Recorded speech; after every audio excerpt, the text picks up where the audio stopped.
Certains ici, vous saurez que je suis assez proche du ministre actuel, même du président. Mais je leur ai dit, aujourd'hui, moi, j'ai pas besoin de vous. Moi, le seul truc que j'ai besoin, c'est de soutenir le projet qu'on fait. Aujourd'hui, ce qu'on a besoin, c'est la diaspora. Aujourd'hui, là, je pense que la plupart des gens ici n'ont même pas besoin d'eux. Ce qu'on veut simplement, c'est laissez-nous travailler. Laissez-nous travailler. Et vous verrez comment le pays va se développer. Aujourd'hui, j'ai voyagé. Vous allez au Maghreb, vous allez dans les pays des Émirats. Vous voyez que c'est la diaspora, c'est eux-mêmes qui font leur pays. Et il n'y a que nous qui pourrons faire notre propre pays.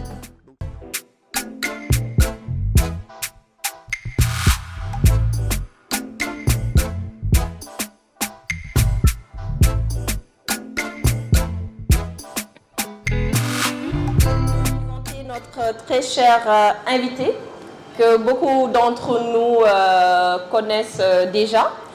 Donc, je vais plus parler également de sa société Salam Transport, qui est créée en 2016 par M. Ibrahima Silla, qui est là devant nous. Il est enfant de la diaspora et ancien chauffeur de taxi parisien. L'entreprise, c'est une entreprise de bus en privé, reliant Dakar aux différentes villes du Sénégal. Elle est devenue en 6 ans la compagnie numéro 1 de bus au Sénégal. Et il a également une conviction, c'est que voyager à travers le Sénégal doit être en confort, en toute sécurité. Alors, M. Silla dit Salam fait partie de ces nombreux jeunes Sénégalais émigrés ou binationaux qui ont choisi de rentrer au bercail, comme on le dit, pour investir leurs économies réalisées en Hexagone ou ailleurs en Europe et dans le monde. Salam est de ceux qui ont résisté, ont eu de la chance, mais aussi et surtout imposé leur philosophie de travail, rigueur et marque de leader acquise à la durée, dans l'enfer des exigences professionnelles françaises.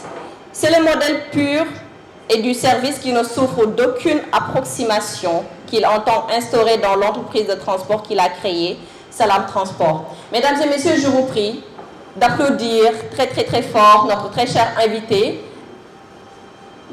Vous êtes timide ou quoi? Merci. Vous êtes timide ou quoi? Voilà, des applaudissements très très nourris pour notre cher invité Ibrahima Silla. Alors, vous préférez qu'on vous appelle Salam ou Ibrahima? Peu importe, c'est pareil. D'accord. Alors, est-ce que pour commencer, est-ce que vous pouvez un peu nous parler de vous? C'est vrai que ça, c'est une biographie qu'on m'a demandé de lire. Mais, comme on dit en Wolof, donc, est-ce que vous pouvez nous parler un peu de ce qui vous a amené à lancer Salam Transport et d'où êtes-vous venu l'idée de projet, la structuration, la formalisation, jusqu'à où nous en sommes actuellement? Merci à tous d'être venus.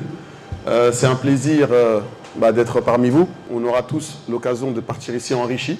En tout cas, c'est un plaisir. Il y a des gens qui me suivent depuis un très long moment que je vois ici aujourd'hui parmi nous. Et il y en a même qui ont fait le déplacement, alors je sais que ce n'est pas évident pour vous, surtout un vendredi. Mais en tout cas, je voudrais vraiment vous remercier de vous être déplacés pour venir m'écouter. En tout cas, sachez qu'il n'y aura pas de filtre. Je sais que vous êtes venus ici pour certains chercher des réponses à des questions.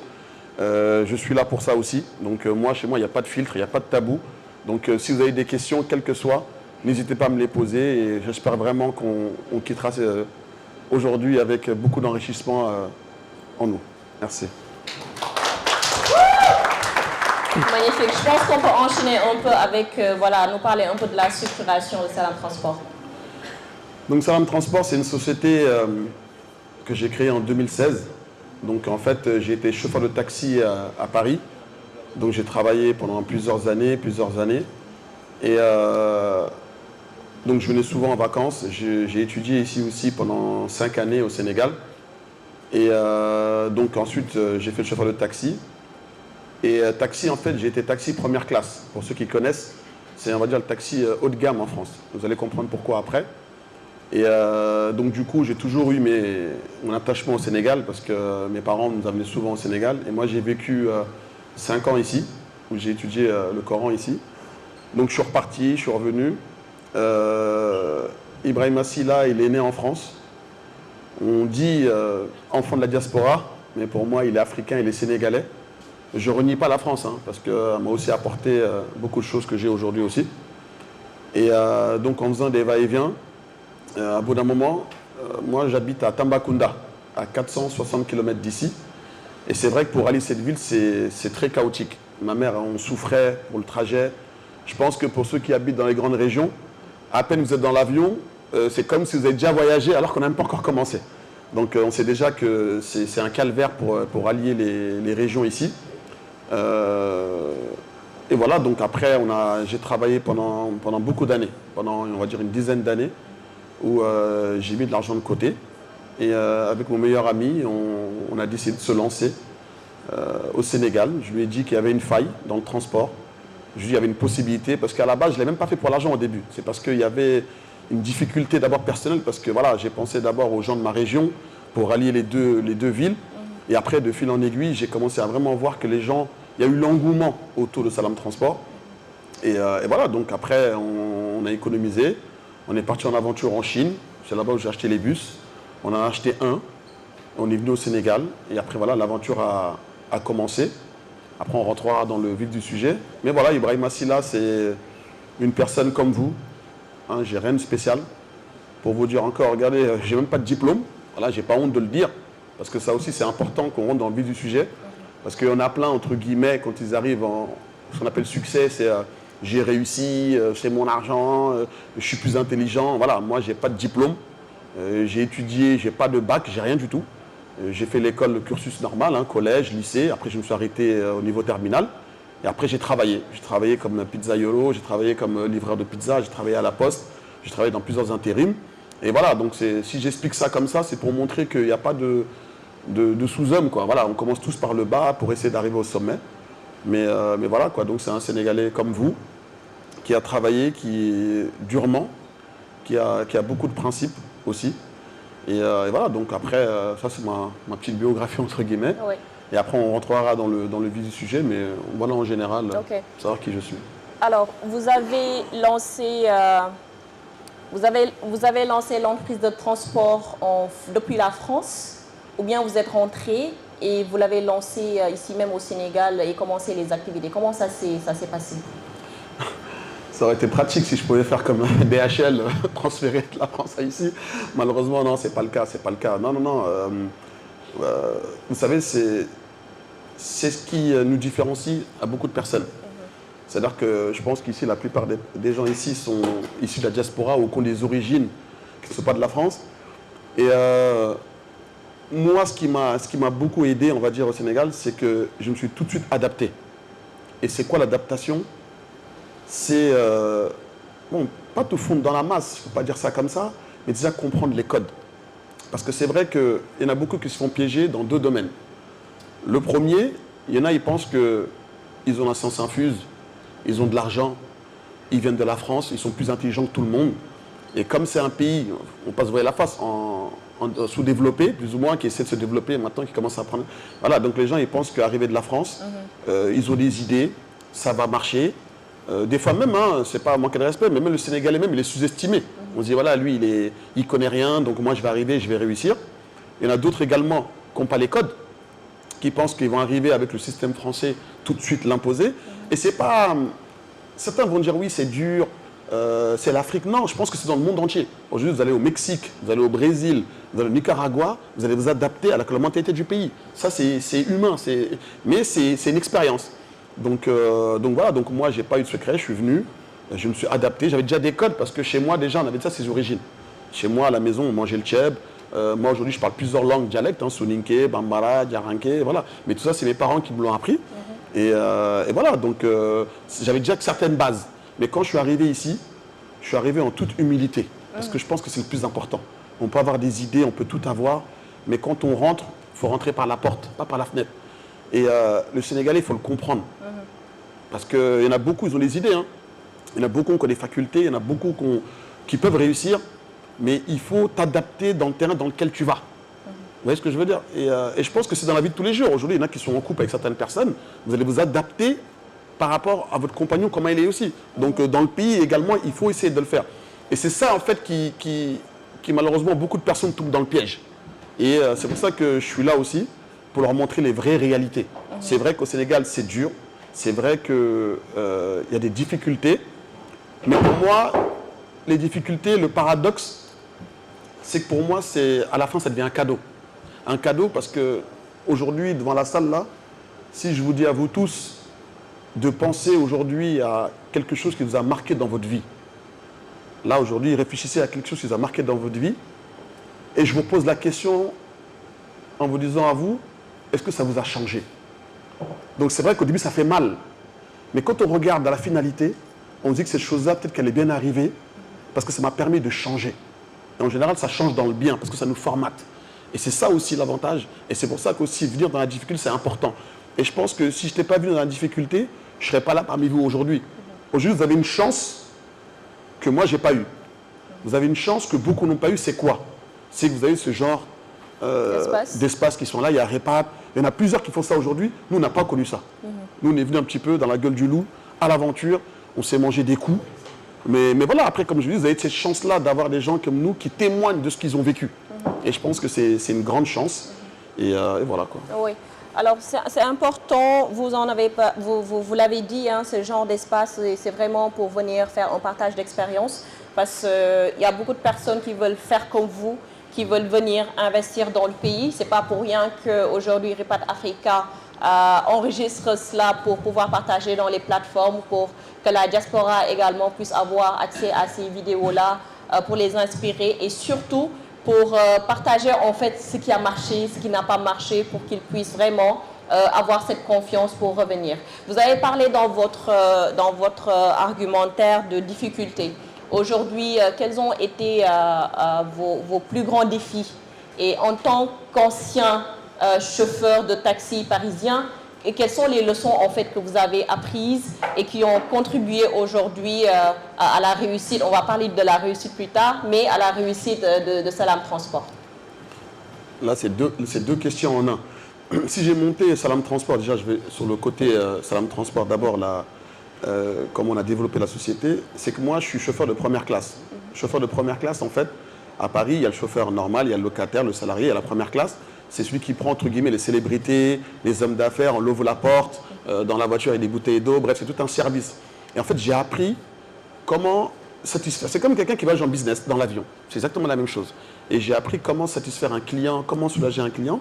Et quand je suis arrivé ici, au Sénégal, vous savez, tout le monde a des idées. Le Sénégal, c'est un pays en développement. Mais ce qu'il faut savoir, c'est que tout marche ici. Mais il faut juste apporter sa petite touche personnelle. Moi, c'est quoi ma touche personnelle? Je me suis dit, on est 16 millions de Sénégalais. Malheureusement encore, on n'a pas ces infrastructures comme certains pays où on peut prendre l'avion, aller dans les différentes villes avec l'avion, ou bien prendre le train, ou bien prendre le TGV. On n'a pas ça malheureusement. Donc je me suis dit, il y a 16 millions de Sénégalais qui vont se déplacer. Je me suis dit, j'ai voyagé à Tamba, Dakar. Hein. Je me suis dit, comment je vais faire pour me différencier de ces gens-là? Parce que je ne peux pas venir et faire comme si j'avais inventé l'eau chaude. Voilà, je ne suis pas Crésus, je suis venu avec mes idées et mes moyens, mais je me suis dit, il faut que je fasse quelque chose avec mes moyens, parce que j'avais qu'un seul bus. Il ne faut pas l'oublier, j'ai fait avec un seul bus. De combien de places? De 45 places. Et c'était juste à Dakar? Juste à Dakar pour l'instant, avec des fonds propres. Ça, c'est très important aussi, puisqu'on va en arriver plus tard aussi par rapport au financement. J'avais commencé avec un seul bus pendant 1 an. Et c'est vrai qu'on faisait des navettes, c'était très très compliqué. Et je me suis dit, qu'est-ce que je vais faire pour me différencier des autres? Donc je me suis mis à la place du client, je me suis mis à la place du Sénégalais. Je me suis dit, si moi je fais 460 km, est-ce que j'aimerais les faire comment? Donc je me suis dit, mais Ibrahima, voyage et imprègne-toi toi-même et les clients, ça va tout seul. Donc c'est là que je suis monté dans le bus, j'ai regardé, je me suis dit, non, en France, il y a Flexibus, il y a Ouibus, dans tous les pays, il y a la Wi-Fi, il y a la clim, j'ai racheté les bouteilles d'eau, je me suis dit, des bus tout neufs, je me suis dit, mais pourquoi pas? Et quand j'ai regardé, je me suis dit, mais comment ça se fait que personne ne l'a fait? Et la question que je te pose tout à l'heure, où tu parlais de l'adaptation, voilà, l'adaptation, c'est le relationnel. C'est-à-dire que la différence que j'ai eue moi, enfin la différence entre le Sénégal et la France, c'est le relationnel. En France, il y a des codes. 8 heures, c'est 8 heures, préfecture. En fait, il y a des normes qui sont strictes.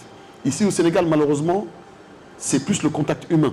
Au-delà d'être humble, il faut tout le temps être tactile, tout le temps être compréhensible, tout le temps mettre un pied devant, un pied derrière. Il faut toujours, surtout quand tu connais ton propre intérêt, toujours aller mollo. Et c'est ça qui a été mon code. Donc au début, je suis venu, j'ai regardé les paramètres. Je me suis dit, c'est quoi les failles? Je me suis dit, regarde, il y a 16 millions de Sénégalais, tout le monde va dans les régions, il n'y a aucun bus qui a la clim. Je me suis dit, il n'y a aucun bus qui a les bouteilles d'eau. Je me suis dit, il n'y a aucun bus qui a la Wi-Fi. surtout dans les grandes destinations comme ça. Et donc voilà, j'ai eu cette idée-là en me disant, écoute, j'ai analysé, parce que je ne suis pas venu comme ça avec une baguette magique. Il y avait une étude de marché. Ah bah oui, je suis venu au début, je me suis dit, bon, moi je vais à Tambacounda, je souffre, donc qu'est-ce que je vais faire pour pouvoir faciliter tout ça?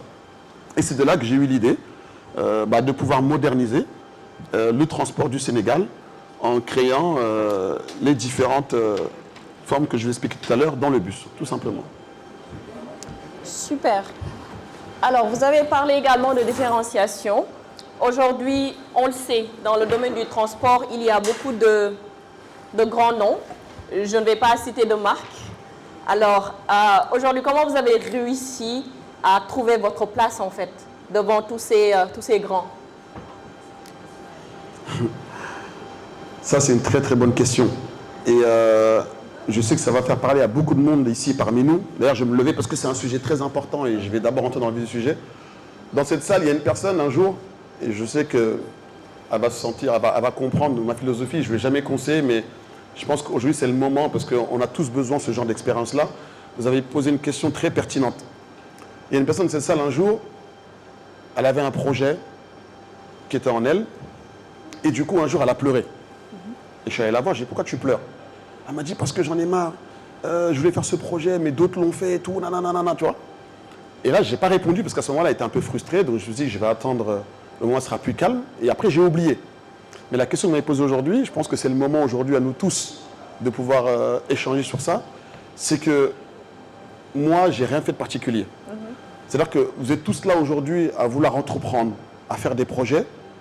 Mais il faut arrêter tout le temps de se focaliser. C'est-à-dire qu'il y a des gens qui disent, ouais, moi, je suis plus fort que lui. Comme je l'ai dit tout à l'heure, moi, je n'ai pas de diplôme. Il y a des gens ici qui sont plus qualifiés que moi. Il y a des gens peut-être qui ont des formations dans le transport, plus que moi ici aujourd'hui. Mais c'est intérieur. Hein. Il y en a qui se diront, mais pourquoi lui, il a réussi? Mais pourquoi lui, il a fait ça et moi, je n'ai pas pu? Ça, c'est humain. Je sais que nous tous, on se le dit intérieurement une fois. Pourquoi cette personne-là, elle mérite ça alors que moi, j'ai plus de compétences que lui? Moi, j'ai plus de diplômes que lui. Mais le problème, c'est que ça, c'est une question piège. Parce que vous arrêtez sur un seul facteur. C'est la compétence. Et vous avez beau opter sur la compétence, il y a toujours meilleur que vous. Donc ce n'est pas la vraie question.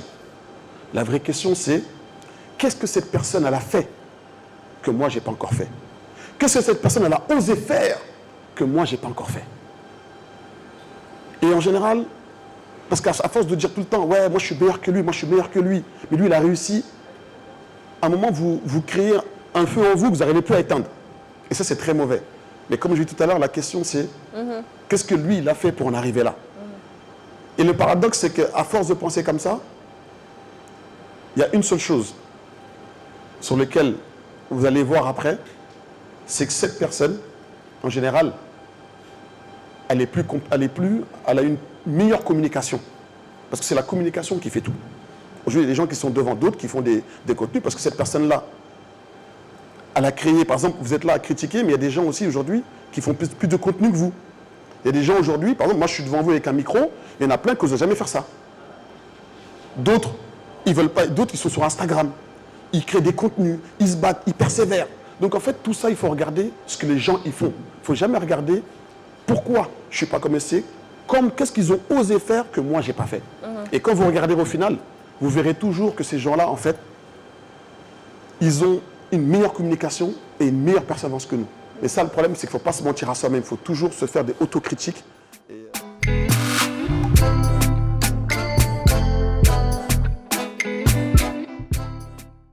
parlez de la religion. Donc aujourd'hui, quelle est l'influence de la religion dans votre parcours entrepreneurial et quelle place occupe aujourd'hui la discipline, parce que c'est important, et également l'hygiène de vie? Parce que je pense que ces deux dernières choses également, ça manque beaucoup d'entrepreneurs, la discipline et l'hygiène de vie. Non, la religion, c'est la base. Je ne voulais même pas rentrer trop dedans parce que j'ai peur de faire fuir les gens ou qu'ils me prennent pour Al-Qaïda ou je ne sais quoi. Mais c'est quelque chose qu'on respecte. Non, même d'en parler, j'ai la chair de poule parce que pour moi, c'est mon moteur. Je pense qu'il doit y avoir ici plusieurs personnes qui croient peut-être à différentes religions, des chrétiens, ou peut-être 12 des musulmans, je ne sais pas. Mais pour moi, si je suis là aujourd'hui, pour moi, il y a deux facteurs. C'est la baraka et ma conviction en Dieu. La baraka, c'est quoi? C'est pas moi, Ibrahima, qui vient, qui me prend pour quelqu'un et dire que j'ai la baraka. Non, non, non, non, j'ai pas dit ça. La baraka, c'est quoi? C'est que tout ce qu'on fait comme travail, il faut que ce soit pur. Pur, c'est quoi? Moi, aujourd'hui, je prends l'argent des gens. Quelqu'un, il paye 9 000 francs pour voyager sur un transport. Cette personne, je la respecte. Moi, quand les gens ils descendent de mon bus, ils ne retiennent pas la beauté, la clé. Ils me disent, monsieur, c'est là, grâce à vous, on est soulagé. Merci. Vous savez, ce merci-là, c'est ça que j'appelle la baraka. Après, la baraka des parents, ça, c'est autre chose. Parce que personne ne peut s'auto-préclamer, j'ai la baraka. C'est la vie dans laquelle on tourne aujourd'hui, c'est ce qui se passe qui nous définit qui est quoi. Mais pour moi, la baraka, c'est quand tu apportes un projet, viens pas que pour l'argent. Si c'était l'argent, 20 euros, mes bus, je les remplis. Saint-Louis, Dakar Demdik, et pour ne pas citer les noms, il faut les prix plus chers que moi. Mais ils remplissent tous les jours. Mais moi, je me suis dit quoi? Je me suis dit, non, Ibrahima, Dieu t'a déjà beaucoup donné. Et quand tu viens dans un pays, tu viens pour apporter. Tu ne viens pas pour prendre. Surtout quand tu te parles, tu dis que tu es quelqu'un du Sénégal, tu as la patrie, tu viens pour apporter. Moi, je me suis dit, Ibrahima, tu as acheté des bus. Tu as un bénéfice. Mais quand je vois dans mes bus, je vois des policiers, je vois des étudiants, je vois des cultivateurs, je vois des hommes d'affaires, je vois même des ministres qui ont voyagé dans mon bus. C'est du raccord, mais ils l'ont fait. Mais quand je vois ça, je me dis, Ibrahima, là, tu as gagné. Là, avec ça, tu as la baraka. La baraka, c'est quoi? Parce que les gens, ils sont contents. Et en fait, Salam, aujourd'hui, il arrive à un niveau, c'est même pas moi, Ibrahima. Parce que quand vous ramenez du baume au cœur des gens, ça déteint automatiquement. Il y aura les aléas, il y aura les problèmes, il y aura les tensions, c'est normal. Mais Dieu est tellement juste que quand quelqu'un... C'est pareil pour tout le monde. Hein. Toi, tu payes une prestation aujourd'hui, demain, tu dis quoi? Merci, j'en ai eu pour mon argent. C'est un dicton que tout le monde se le dit, ça. J'en ai eu pour mon argent.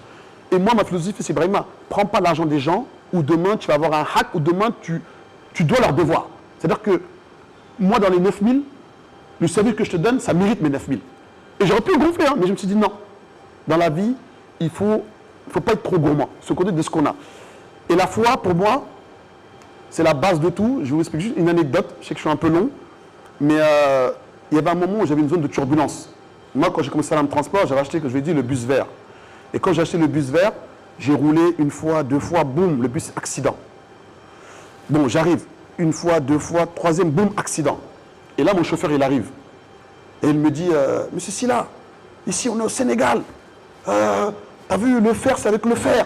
Je dis, qu'est-ce que tu racontes?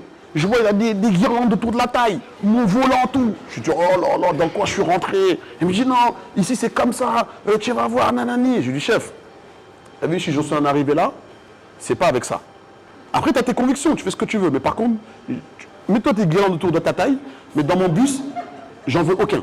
Moi, j'ai prévu tout de suite. J'ai dit, dans le bus, j'en veux aucun. Si le bus, il casse, c'est mon problème. Donc après, boum, bam, boum, boum, bam, boum. À un moment, vous allez rigoler, on tombe sur un âne, sur la route. Le bus tape l'âne. C'était à quelle heure de la journée? On roulait la nuit à ce moment-là. Ah, en plus, hein? Et la nuit, dès que le bus tape l'âne, je vois que le chauffeur, il descend. L'âne a disparu. Vous imaginez la panique? Ça y est, je t'ai dit quoi? Tatati, moi j'arrête. Non, oh là là là. Et après, je vous le dis, hein, après on est tous humains. Même moi, même si j'avais n'importe quelle conviction, je ne vous cache pas que ça m'a fait une petite secousse, c'est humain. Parce que n'importe quoi, c'est pas vrai, et boum, ça continue. Tu te dis, ah, peut-être que, mais toujours là. Et à un moment, accident, problème. J'ai dit non, les mecs ils m'ont dit tu verras, tu rouleras pas. Entre les gens qui m'ont menacé, d'autres qui disent tu vas tomber, les salariés qui me disent écoute si tu fais pas ça tu vas couler. Ici c'est comme ça, c'est les codes, vous êtes trop français, trop toubab.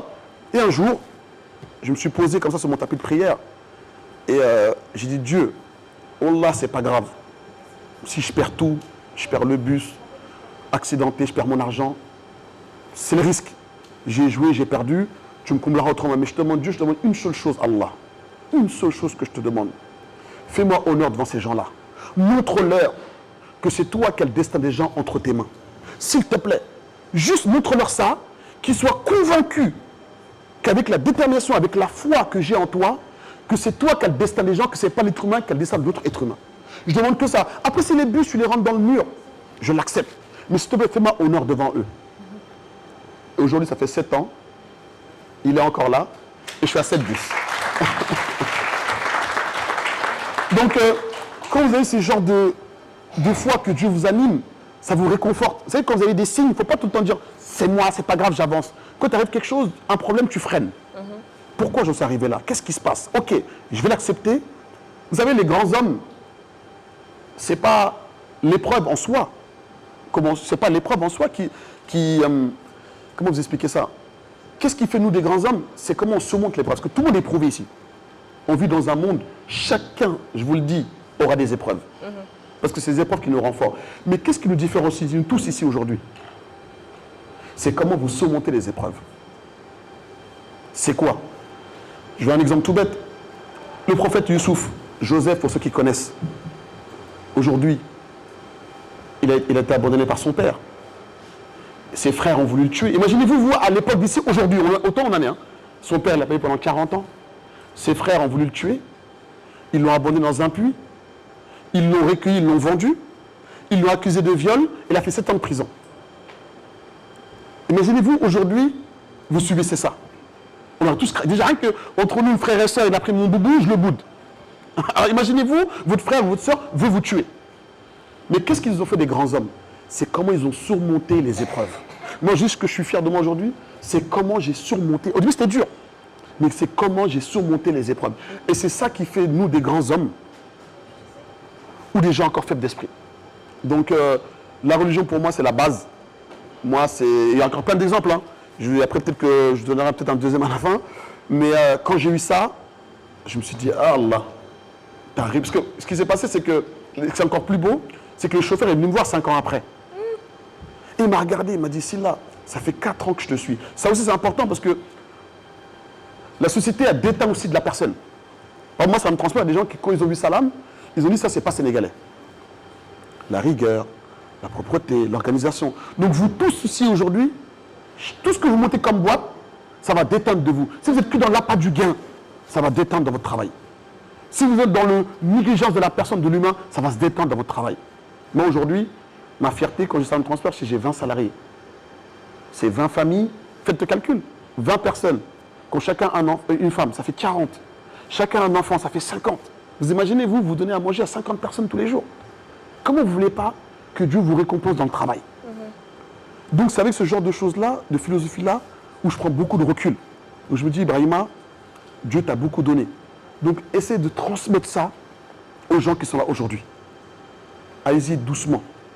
La vie, ça finit, mais faites les choses avec le cœur. Moi, je suis en transport, j'ai rien de particulier. Mais ma foi, c'est ce qui m'a tout donné aujourd'hui. Parce que sans ça, je ne pense même pas que je serais devant vous aujourd'hui. Parce que si je parle, j'en ai jusqu'à demain matin. Parce qu'il y a tellement eu d'épreuves que j'ai demandé, qu'il m'a donné. Qu'aujourd'hui, si je ne vous le dis pas, je serai le plus ingrat des ingrats. Donc, pour terminer par ce niveau-là, oui. Pour moi, la religion, c'est ma vie. Oui. C'est ma vie. Et j'ai dit à Dieu, de toute façon, même si tu me prends tout, tu m'as déjà tout donné. Voilà, juste que fasse que je meure en toute soumission et que Dieu m'évite tout le temps de tomber dans les tentations dans le monde dans lequel on est. Parce qu'aujourd'hui, vous voyez, on avance, les gens vous sollicitent, on vous demande des investisseurs, on vous propose de l'argent, vous gagnez même de l'argent. Il suffit juste que vous n'avez pas la tête sur les épaules. Et là, tout de suite, on tombe dans et c'est pour ça qu'il y en a beaucoup qui se loupent. Il y en a beaucoup qui ont beaucoup d'argent, mais ils n'ont plus rien. Que ce soit des footballeurs, que ce soit des stars. Je pense que vous en connaissez plein, même dans votre entourage. Des gens qui gagnent leur vie, mais à la fin, ils n'ont plus rien. Après ça, c'est une éducation financière. Ça, je pense que c'est autre chose qu'on verra après. Absolument. Alors aujourd'hui, 7 ans, vous l'avez dit, 7 bus, et l'aventure continue. Comment, en fait, Salam Transport s'est fait connaître au niveau du Sénégal? Est-ce qu'aujourd'hui, c'est à travers des partenariats locaux? Est-ce qu'aujourd'hui, c'est à travers une stratégie peut-être de communication que vous avez mise en place? Comment vous avez géré cette partie de notoriété locale? Ça m'intéresse ce que j'ai dit par rapport à la communication qui gère. En fait, c'est la communication qui différencie certains entrepreneurs. Mais ce qui m'est arrivé, moi, par rapport à comment je suis rentré dans les médias, la télé, tout ce qui se passe, ça aussi, c'est encore un signe de Dieu. Ce qui s'est passé, c'est que j'avais acheté le premier bus. Donc, le bus vert, aller-retour. On a gagné de l'argent, j'ai acheté le deuxième bus. Donc, également, aller-retour. En fait, c'est les deux navettes qui ont commencé à vraiment nous rentrer une masse financière. Et qu'est-ce qui s'est passé? J'ai encore négligé les codes. On a acheté un troisième bus. Et le troisième bus, moi, parce qu'en fait, pour vous expliquer un petit peu, à Tambacounda, en fait, c'est expliqué au Sénégal, il y a des garages. au Sénégal, il y a des lobbying. C'est-à-dire qu'ici, on ne peut pas venir prendre un bus et dans une ville, ça n'existe pas. Ici, il faut aller voir les transporteurs. C'est compliqué. C'est des lobbying, ils ne veulent pas lâcher. Le nouveau, ils n'aiment pas. L'étranger, ils n'aiment pas. C'est la guerre. Mais ce qui m'a aidé, c'est que Tamba, c'est chez moi. Ma ville de mes parents. Donc là-bas, ça m'a facilité. Et quand j'ai commencé, ils m'ont un peu négligé. Ils m'ont dit, ah, tu veux commencer un bus? Ah, vas-y, essaye. En gros, tu vas faire quelques mois, tu vas arrêter. Et quand ils ont vu, j'ai acheté un, deux. Donc moi, je faisais un navette normal, sans aucune embûche. Ça a marché, ça a marché. J'ai commandé un deuxième. Et je voulais faire quelle ville? Saint-Louis. Donc moi, j'ai fait quoi? Comme j'ai fait à Tamba, la communication, le deuxième bus arrive, on a acheté le troisième, tout neuf, on a acheté le troisième bus, il sort du port, je fais la communication à Saint-Louis, je ramène le bus à Saint-Louis. J'arrive à Saint-Louis, et je vois, je remplis, je fais une sadaka, on fait à manger, on donne à manger aux gens, le premier voyage gratuit, je fais mon inauguration. Et à ce moment-là, je ne me rends pas compte, je vois tout le garage, tout le garage sort. Les transporteurs, ils arrivent, ils encerclent mon bus. Okay. Je dis, qu'est-ce qui se passe là? Ils m'ont dit, tu dégages. Je dis, wow, j'attends. Dans ma tête, ça va vite. 200 000 € dans un bus, tu roules pas. Qu'est-ce que j'ai dans ma tête? Je dis, non, c'est pas possible. En plus, quand tu fais des calculs, c'est là encore, il faut toujours aller doucement. Et toujours mettre Dieu dans tes calculs. C'est humain. Hein? Des fois, on oublie de dire, Inch'Allah, Dieu facilite-moi, on veut aller vite. Et des fois, c'est le pépin. Et du coup, boum, on me vire. On arrive et tout. Je voulais rester à la bagarre. Il y a un gars intelligent qui m'a dit, c'est là. T'as vu, ici, ils ont ni fait l'école arabe, ni l'école française. Sors ton bus avant qu'on te le caillasse. Et je me suis dit, au moins, c'est une sage décision. Je sais pas, il y avait une foule, tu sais, il y a du monde, ça crie, ça truc. Ouais. Il y avait une voix sage qui est derrière moi comme ça, qui m'a dit, Silla, sors ton bus de là. Parce que tu vas pas t'en rendre compte, un caillou va débarquer, va comme. Et dès qu'il m'a dit ça, j'ai dit, ah, il a pas tort. Il m'a dit, sors, fais les papiers, et à ce moment-là, tu verras. Donc, qu'est-ce que j'ai fait? Il fallait voir, hein, un cortège de mariage. Hein. Ils m'ont suivi jusqu'à 60 km au Louga. Pour vous accompagner. Accompagner. Ils avaient même dit, toi, avec tes avions, tu dégages d'ici. Je dis, ok. Et des mecs qui m'ont dit, tu ne rouleras jamais. Je dis, oui. Si Dieu a décidé que je ne roulerai pas, je ne roulerai pas. Mais on en parlera un jour. Et du coup, je sors frustré, j'étais énervé. Et le bus, j'avais garé, je ne sais pas si ceux qui connaissent mon garage, c'est au rond-point Cypress, Liberté 6, en face de Exclusive, là, de l'autre côté, là. Et mon garage, il est là-bas. Et j'avais garé le bus comme ça. Et je faisais les papiers, je faisais des va-et-vient, les va-et-vient. Et en fait, les transporteurs étaient en bis-bis avec le ministre. Je n'étais pas au courant. Donc moi, je partais, je faisais des va-et-vient. Ça a duré 1 an. Déjà, imaginez-vous, j'aurais un crédit. Comment j'aurais fait? Donc déjà, ça m'a soulagé parce que le Tamba continuait à maintenir la société.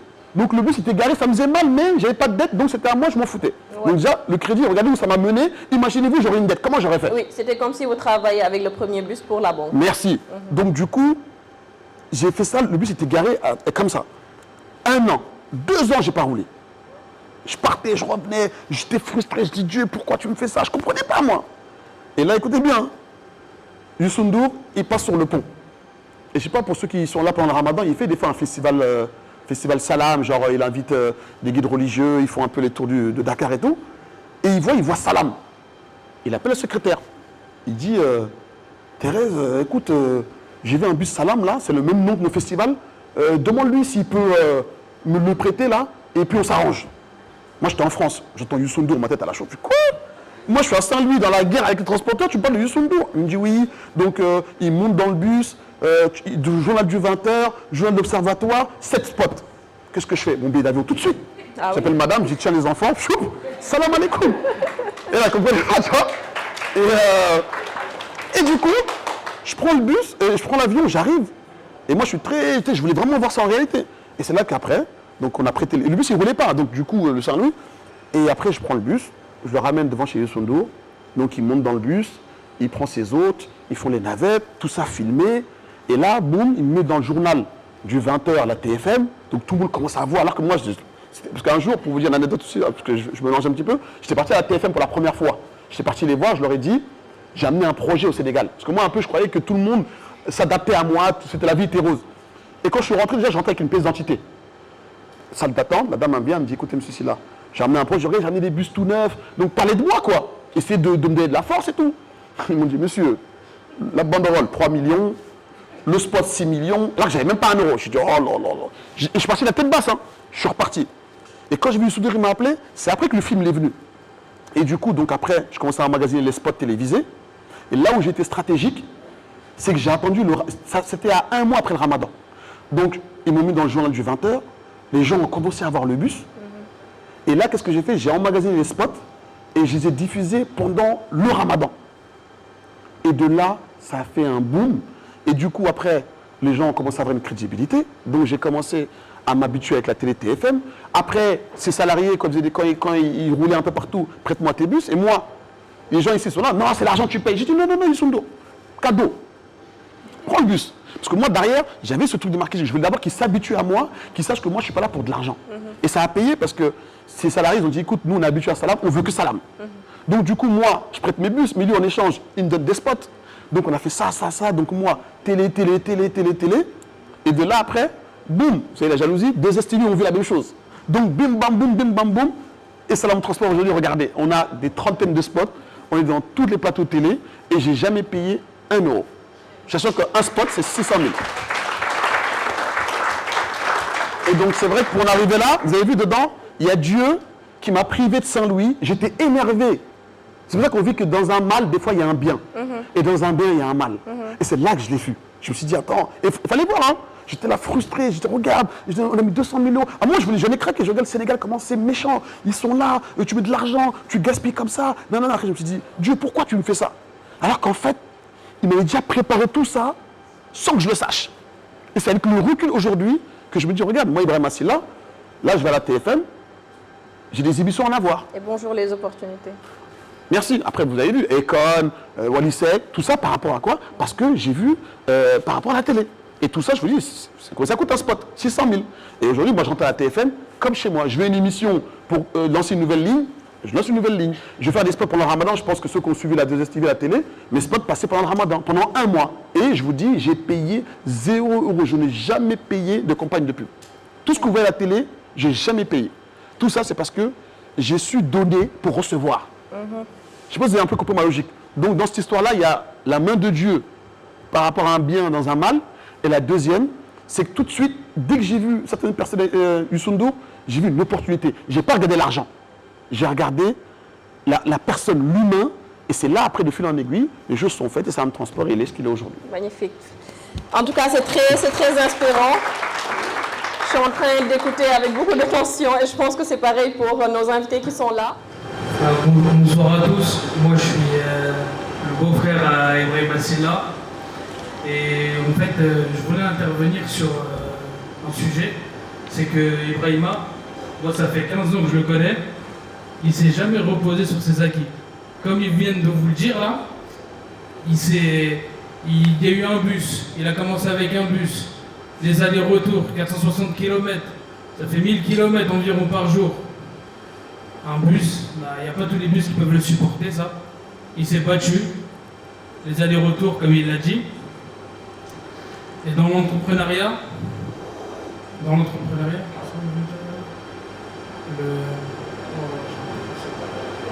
la remise en question constante est la meilleure des manières pour avancer et progresser.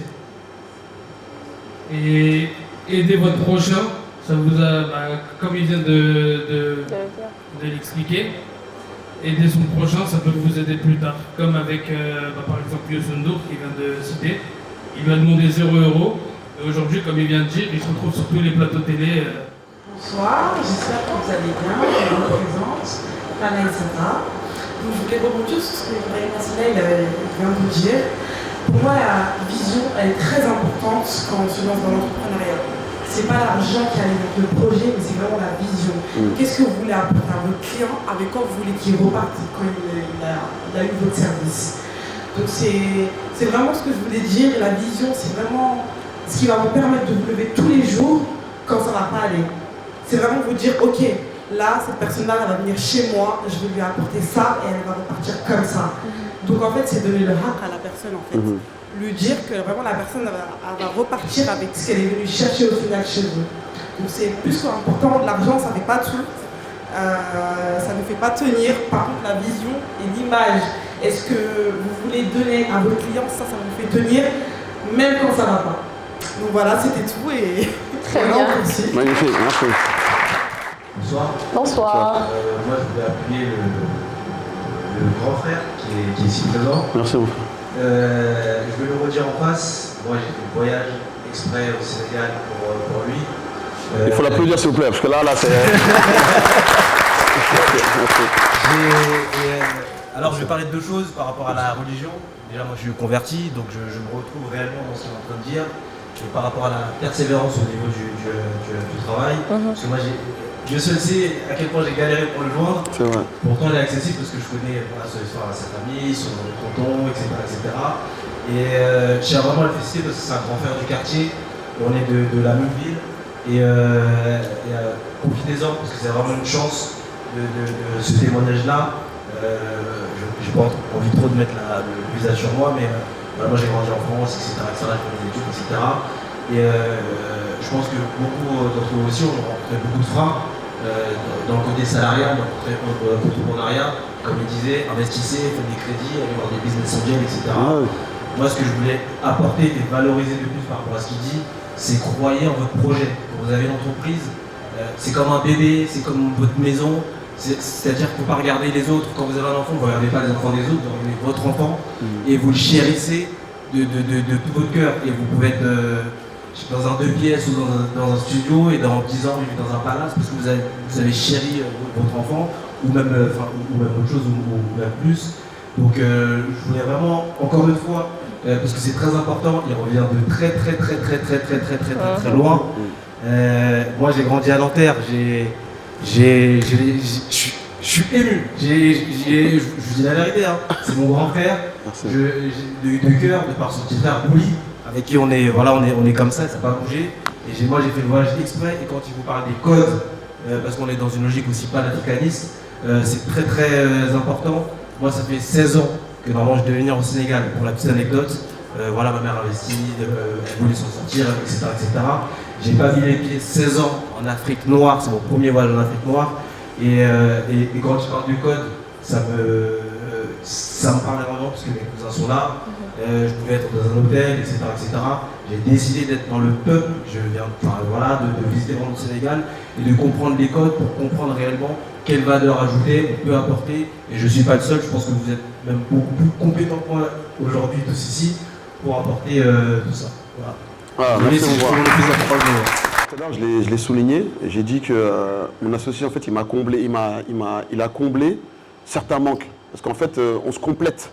Et je ne pourrais pas le dire parce que j'ai eu la chance de l'avoir. Ce qui m'a beaucoup aidé, c'est que quand on a commencé le projet, et c'est pour ça qu'on peut s'associer avec tout le monde, mais pas avec n'importe qui. Moi, dès le début, j'ai eu beaucoup de chance. Je ne vais pas le dire, ouais, nanana, j'ai eu énormément de chance. C'est mon meilleur ami. On a grandi ensemble. Après, c'est vrai qu'il y en a qui vont dire, ouais, tu grandis avec quelqu'un, après il change. Moi, j'ai eu cette facilité où j'ai grandi avec lui, c'est comme mon frère. Soit vous déteignez de l'un ou déteignez de l'autre. On est tous compatibles. Et moi et lui, on n'est pas accrus sur l'argent. Ce n'est pas ce qui nous motive. Et déjà, ça, c'est un bon filon, parce que sinon, c'est compliqué. Et il m'a dit une phrase qui m'a motivé. Il m'a dit, hey, mon frère, t'as vu, ne te prends pas la tête. On a mis de l'argent. Il n'est même pas sénégalais, c'est un Malien. Il n'a rien avec le Sénégal. Mais il m'a mis une pression, il m'a dit, hey, mon ami, viens, on met ensemble. Ça passe ensemble ou ça casse ensemble. Mais dans tous les cas, je suis avec toi. Donc quelqu'un qui te dit ça, ça peut que te renforcer. Il y a deux bonnes pressions. Il y a une pression où tu dis, bon, si tu perds, écoutez, il l'a dit. Mais l'autre où je me dis, non, Ibrahima, il faut que tu lui montres. Il faut que tu lui montres qu'il t'a fait confiance. Rends-lui cette confiance dans la réussite. Et je pense qu'aujourd'hui, il est fier. Et voilà, donc on en est là aujourd'hui, il est très content. Et voilà, je suis aussi content de l'avoir remis la confiance qu'il m'a donnée. Et qu'on son entourage, oui, bien évidemment. Il y en a beaucoup qui se lancent dans l'entrepreneuriat, mais des fois, je ne veux pas critiquer, il y en a qui sont mariés, surtout pour les femmes, c'est très difficile, parce que déjà, vous avez des hommes qui ne vous suivent pas forcément, il y a des hommes qui, limite, vous concurrencent même, disons que toi, tu as plus que moi, donc ça crée des tensions, il y a des hommes aussi où les femmes ne les facilitent pas d'un autre côté aussi, donc tout ça aussi, il faut avoir un état d'esprit, et il faut être posé dans le mental, parce que tu ne peux pas être entrepreneur plus moi, en tout cas, je n'ai pas vécu ça. Et d'ailleurs, voilà, elle est là, je la remercie pour ça, parce que c'est vrai que c'est pas évident. Toute personne veut être avec ses enfants, son mari. Voilà, elle a été loin de moi pendant beaucoup d'années. Et voilà, je lui ai dit, et ce qui m'a motivé, on va l'applaudir rien que pour ça. Hein. Voilà, donc voilà, elle m'a dit, je te suis, je sais que tu es là pour travailler. Elle a vu que je n'étais pas là pour jouer. Et même si elle ne m'apportait rien physiquement dans l'argent, mais rien que le fait de dire qu'elle attend que je travaille, ça m'a permis de me soulager. Et de ne pas avoir cette pression de dire, ouais, il faut que je rentre ma famille, tu vois. Donc ça m'a donné un élan. Et je pense que ça aussi, c'est très important. Donc choisissez vos associés. voyez avec qui vous avez la même philosophie, la même mentalité et le même état d'esprit, quoi. Et concernant vos époux, vos épouses, avant de vous lancer, mettez les choses cartes sur table aussi. Parce qu'une femme, tu ne peux pas faire un entrepreneuriat et imposer à ton mari, j'ai fait ci. Discutez, posez-vous, donnez-vous des conditions, donnez-vous un délai aussi, discutez, et voilà, dès que vous voyez que c'est compatible, lancez-vous. Moi, c'est comme ça que je vois ma philosophie. Alors, l'autre question, c'était, voilà, aujourd'hui, là, sa question. J'ai répondu aux deux, non, moi, je crois. Aux deux? Ouais. Oui. Ce que tu aurais fait différemment. Je pense que mon associé ne serait pas là. Déjà, moi, je suis quelqu'un, financièrement, il m'a beaucoup aidé. Là, aujourd'hui, je vous dis la vérité, moi, Tamba, Dakar, ça me suffit pour vivre. Je vois ce que je veux dire. Et je pense qu'il ne serait pas là, je ne pense pas que je serais à cette bus. Pourquoi? C'est pas parce que je fais la mala ou la fête. Je ne me vante pas, peut-être que les gens qui me connaissent, je suis quelqu'un de très généreux. Moi, j'aime partager, j'aime donner, je ne calcule pas. C'est-à-dire que je me dis, Dieu, j'ai Tamba, Dakar, ça roule, ça me suffit, je gagne de l'argent, je nourris mes enfants, ils sont à l'école, je mange, je voyage où je veux, je ne travaille plus, ça me suffit. Mais lui, il avait cette mentalité, il disait, frérot, on ne touche pas. Tu as vu, oublie comme ça, il n'y a pas de société. Moi, il y a mon taxi, des fois je rentrais en France, je travaillais encore un petit peu. Pourtant, j'ai une société qui me ramène de l'argent. Mais tout ça, ça te permet de rester humble. Parce que quand tu vis de ça, des fois, tu manges, et c'est pas bon. Et grâce à lui, ça m'a créé un équilibre, il m'a dit, on ne touche pas Salam Transport. Même si il y avait la tentation, vous savez, quand vous n'êtes pas tout seul, tu ne peux pas prendre l'argent alors que lui, il n'est pas au courant, c'est du vol. Donc d'un côté, ça m'a stabilisé. Et grâce à lui, c'est même pas moi. Moi, je vous dis la vérité, si aujourd'hui on a les 7 bus, pour moi, c'est grâce à lui. Parce que ça aurait été moi, j'aurais fait Tamba, Dakar, ça me suffit. Tu vois ce que je veux dire? J'aurais construit ma maison, j'aurais fait. Pour même en arriver là, tout à l'heure, mon frère il disait que lui, il est chez son frère à l'hôtel. Moi, aujourd'hui, alhamdoulilah, après ça, on en reviendra plus tard, parce que ça fait partie du projet, celui dans l'immobilier. Là, je construis un immeuble aussi également, grâce à Salam Transport, encore 0 crédit. Ça, on en reviendra plus tard. Mais pour vous dire qu'Ibrahim Assila, aujourd'hui, il est dans une location. Je n'ai pas honte de le dire, je gagne de l'argent, mais je suis en location. Je ne suis pas en train de prendre un appartement. Pourtant, j'ai les moyens de prendre un appartement à crédit, de faire. Mais aujourd'hui, c'est un choix. Quelqu'un qui dit à Ibrahim Assila, il est dans un appartement en location, il vous dit, vous êtes un menteur. Mais moi, comme je l'ai répété tout à l'heure, je vis avec ce que j'ai. Si Dieu demain me facilite à payer un immeuble, une villa, je vais la payer avec mes fonds. Parce que je vous le dis, quand vous allez goûter la tranquillité d'esprit et quand vous allez goûter que vous réussissez avec ce que vous avez sans devoir à personne, Wallah, je vous le dis, c'est le plus beau cadeau que Dieu peut vous faire. Mais ça, il faut le vivre pour le comprendre. Absolument. J'ai fait un peu de tout. Et comme vous disiez tout à l'heure, le problème c'était surtout humain. Enfin moi en tout cas c'est le problème surtout que j'ai rencontré dans mes business. Donc surtout au niveau des employés. Et je voulais savoir comment vous avez fait. Est-ce que vous avez plutôt favorisé de prendre des employés déjà qualifiés ou est-ce que vous avez plutôt formé vos employés? Voilà, en fait, les conseils en management au niveau des employés sénégalais surtout, ici au Sénégal. Ouais, très bonne question. Là, j'ai eu aussi beaucoup de chance. Mais vous savez qu'aujourd'hui, ça va vous faire peur peut-être, mais Salam Transport, il m'a fallu 6 ans pour avoir une équipe compétente. J'ai eu des chauffeurs qui m'ont accidenté, j'ai eu des apprentis qui m'ont fait n'importe quoi. Ce qui m'a sauvé un petit peu, c'est que j'ai verrouillé tout de suite tout ce qui est argent. C'est-à-dire que, comme je voulais me moderniser, j'ai créé une application qui fait que les clients payent en ligne. J'ai fait plein de choses qui font que l'argent, en fait, il n'y a pas d'étonnement par rapport à ça. J'ai tout de suite verrouillé ça. Et par rapport aux salariés, en fait, au début, là, j'ai employé un directeur, c'est mon cousin. Lui, c'est un Sénégalais, mais qui est très dur. Et Dieu m'a aidé aussi où il a une mentalité européenne. Il n'a jamais voyagé, mais il a la mentalité européenne parce qu'avant ça, c'était un ingénieur. Donc, il gagnait bien sa vie déjà. Et donc, qu'est-ce que j'ai fait? Je me suis dit, écoute, Brahima, moi, je suis arrivé. C'est vrai que je suis quelqu'un... Ça, je dis que l'entrepreneuriat, c'est dur. Parce que moi, je suis venu un peu avec un cœur d'agneau. C'est-à-dire que je vais faire un peu à la européenne, venir, est-ce que vous allez bien, leur donner un petit jour d'RTT. En fait, malheureusement, c'est dur ce que je vais vous dire, et c'est comme ça. C'est qu'au Sénégal, plus tu es gentil, plus ils te montent dessus. C'est un fait. Et plus vous êtes dur, plus ils vous respectent, plus ils vous craignent. Et moi, au début, je n'avais pas compris ça. Et heureusement que, c'est là que je vous dis que s'entourer, c'est très important. Et en fait, c'est l'entourage qui va définir votre boîte. Ça, je vous le dis clairement. Et moi, aujourd'hui, ça me transporte, certes, c'est moi qui est en avant, mais pour moi, ce n'est pas moi la fondation. Il y a mon associé déjà qui m'a stabilisé au niveau des finances. Et je vous le dis, au niveau des salaires aussi, j'ai un DG qui est très... Au début, il était dur. Il virait. Et moi, ça me fait mal au cœur. Vous savez, quand vous nourrissez des gens qui vous disent pardon, on a ce truc de... Ah, toi... Et moi, j'avais ça. Il me dit non. Parce que si tu ne veux pas ça, ça va déteindre sur les autres. Et du coup, il avait raison. Donc, il a commencé à faire ça, à instaurer. Et qu'est-ce que je faisais? Je me suis dit, quand vous venez à Salam Transport, j'ai tout de suite dans ma tête, je me dis, c'est le salarié qui va faire la boîte. Parce que nous, on n'est que des bailleurs, comme ils nous appellent, les financiers, on n'est que des bailleurs. Mais c'est le salarié qui va faire la boîte. Donc j'ai réfléchi, je me suis dit, qu'est-ce que je vais faire? J'ai dit, je vais faire déjà un peu à l'européenne, parce qu'il faut mixer entre la France et le Sénégal. Il faut mixer à chaque fois. Je me suis dit, je vais prendre 2 jours d'RTT, de repos par semaine. Comme ça, ils vont se reposer, aller voir leur famille. Ça, c'est un. De 2, je me suis dit, si je travaille pendant 1 mois et que, par exemple, je n'ai pas fait d'accident ou il n'y a pas de problème, je donne des petites primes. 50 €. Mais ça, c'est par rapport à ce que vous rentrez financièrement aussi. Il ne faut pas dire, ouais, je vais faire à tout le monde. Il y en a, c'est 5 €, 10 €. C'est le geste de se dire, ah, chez Salam Transport, déjà, c'est pas comme les autres. Qu'est-ce que j'ai fait aussi également? Et ça, moi, c'est ma philosophie. Et ça, je suis irréprochable là-dessus. C'est que je me suis dit, je gagne, ils vont gagner. Parce que je vais gagner ensemble. Voilà. Donc, je me suis dit, déjà, le salaire sénégalais, je vais le doubler. Parce que je gagne de l'argent.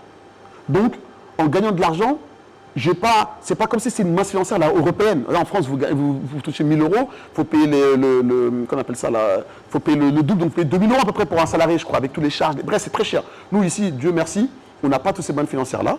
Donc, un chauffeur au Sénégal qui est payé 200 €, moi, je le paye 400 €. Donc, déjà, rien que ça, le mec, déjà, il réfléchit. Il se dit, attends, si je quitte cette boîte, où est-ce que je vais trouver ça? Premièrement. Deuxièmement, j'essaie de séparer tous les travails. C'est-à-dire que normalement, ici au Sénégal, pour que vous compreniez, le chauffeur de car, c'est lui qui fait tout. C'est lui qui fait la réparation, c'est lui qui fait le lavage. En fait, c'est lui qui gère tout. Moi, j'ai dit non. J'ai dit, toi, le chauffeur, tu conduis, tu arrives à un point A, tu déposes les clés, tu vas dormir.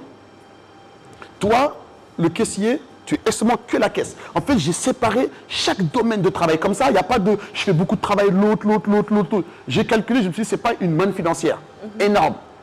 Pour vous faire une petite idée, on va dire, on fait 2 voyages, on peut payer tout le monde. Donc déjà, c'est pas vrai. Donc je me suis dit, ce n'est pas une manne qui va me gêner en ça. Donc on a commencé à instaurer ça, ils ont vu.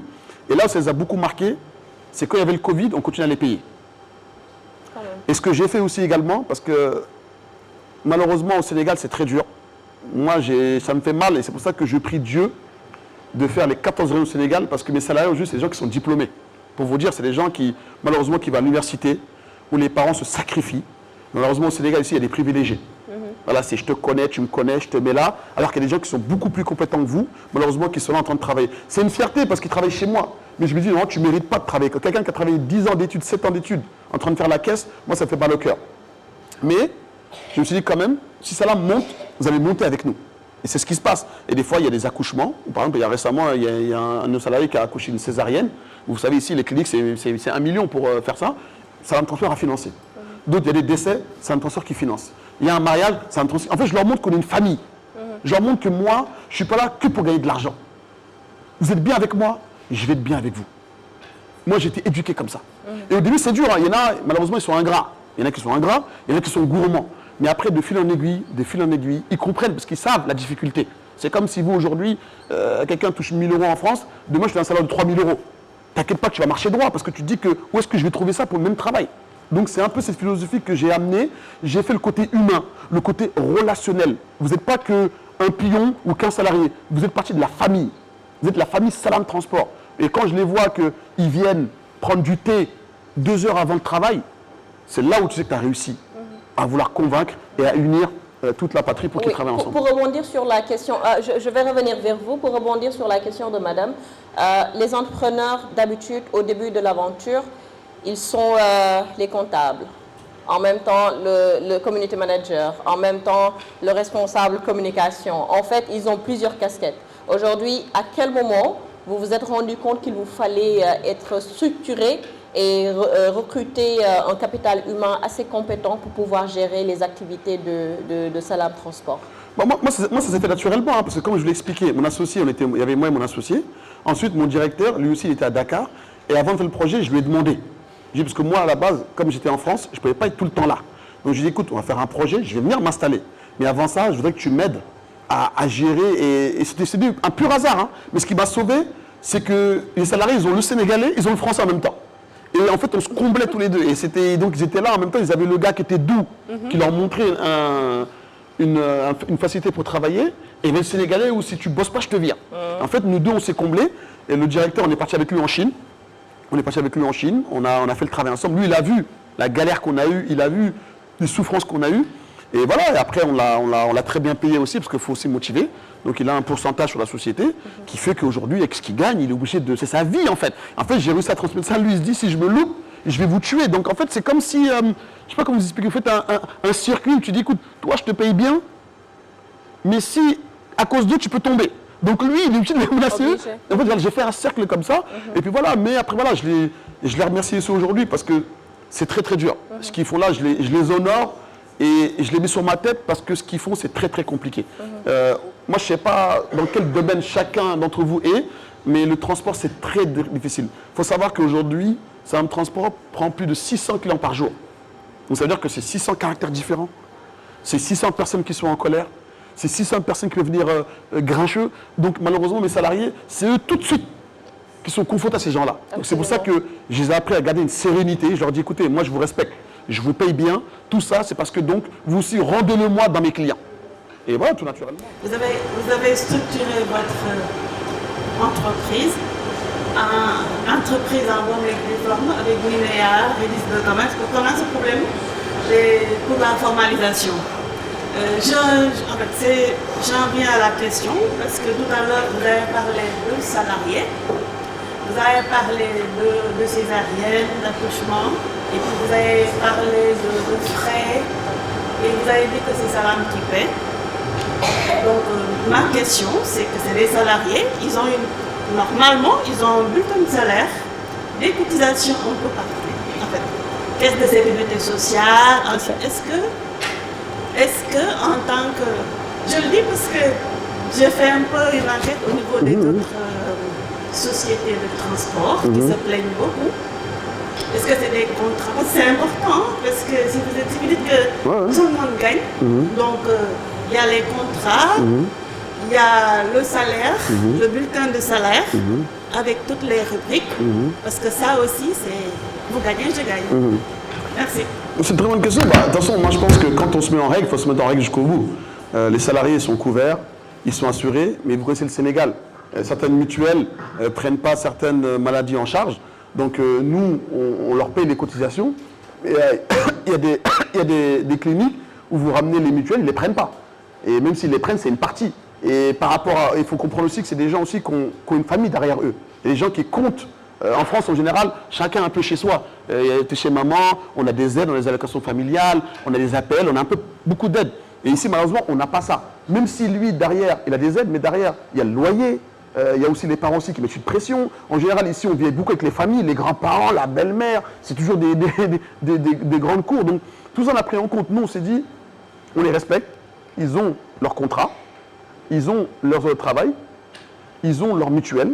On paye les cotisations. Et en même temps, nous, je me dis, si un de mes salariés est touché, je suis touché automatiquement. Donc, on aide. Et en fait, c'est un complément encore, on va dire. On n'est pas obligé de le faire, hein, parce que ce qu'on leur donne déjà, c'est suffisant. Mais on sait que, vu la dureté du pays, ils ne pourront pas s'en sortir. Et en faisant ça également, ça marque aussi que je vois ce que tu fais pour moi. Donc je vais te le rendre indirect. C'est pas genre donnant. En fait, c'est même pas subtil. C'est humain en fait. On est une famille. Salam Transport, c'est autant à toi qu'à moi. Tu le respectes, je te respecte. Et quand il voit ça, et bah voilà, ça vient naturellement. Donc lui, il sait que dès qu'il a un problème, il est touché. C'est comme si moi je t'ai touché. Et si lui, un client à moi est touché, un client de Salam Transport, ben il sait que moi je suis touché, donc lui aussi il est touché. Donc il va prendre sur lui. Quand là, parce qu'il reçoit des insultes, hein, mais ils prennent sur eux, ils se taisent, écoute, c'est pas grave, le patron est gentil avec nous, le patron il fait pour moi, et bien pour ça, parce que chacun a un orgueil, chacun a une fierté qui fait qu'on ne se laisse pas insulter. Mais grâce à cet échange humain qu'on a entre nous, et ben tout le monde trouve son compte. Iniche, Ibrahima Silla. Ça veut dire merci en bambara. J'allais demander. C'est ça. Alors moi, ma question, c'est pour ça, donc j'aimerais savoir pourquoi vous avez fait le choix de créer l'entreprise en France, plutôt qu'ici. Donc je donne un peu de contexte.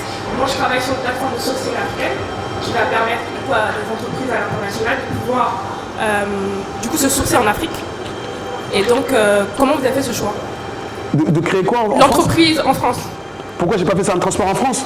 Ah, c'est en France? C'est ici que vous l'avez créé? Oui, c'est là. Ah, j'avais cru que c'était en France. Ah non, Salam Transport, il est ici au Sénégal, Okay. Sinon on ne serait pas là aujourd'hui. Non, vous parlez en euros, tout ça, donc je me suis dit que c'était ici. Non, Salam Transport, c'est au Sénégal que je l'ai créé. Ok. Je l'ai créé au Sénégal, donc j'ai pris les salariés sénégalais, gasoil sénégalais, impôts sénégalais, tout est ici. Ok, dans ce cas, quel conseil vous auriez pour moi?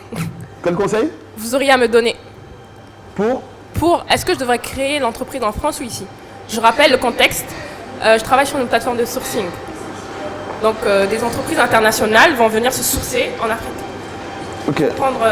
Après, le conseil, il est bas. Je pense que ça, ce serait peut-être le mot de la fin et tout. Après, je pense que si tous les gens qui sont là aujourd'hui, ils veulent savoir comment rentrer. C'est quoi les embûches, c'est quoi les codes. Après, moi, personnellement, la France, j'ai travaillé là-bas pendant 12 ans. Je pense que vous savez tous qu'on est tous exploités là-bas. Et je ne suis pas l'exemple. Hein. Il y a des stars qui sont millionnaires, qui vont vivre à l'étranger, qui font leur impôt parce qu'ils sont lessivés. Moi, j'ai travaillé dans le taxi. Le taxi, ma licence, j'ai mis le même montant que le bus. Mais je ne gagne pas du tout la même chose. Vous voyez ce que je veux dire? Donc déjà, ça représente tout. Donc pour moi, au-delà de ça, c'est l'Afrique, c'est mon pays. Voilà, j'ai une faculté, alhamdoulilah, j'arrive à connaître, j'ai mon langage africain, j'ai les dialectes, j'ai une petite base ici.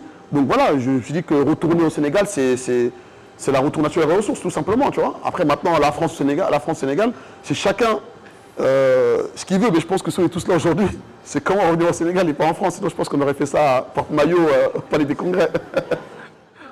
Ce que tu as dit tout à l'heure par rapport à la manière dont on a de parler et de communiquer avec les gens de son entreprise, les membres de son entreprise. Ou même les personnes qu'on emploie, tout simplement.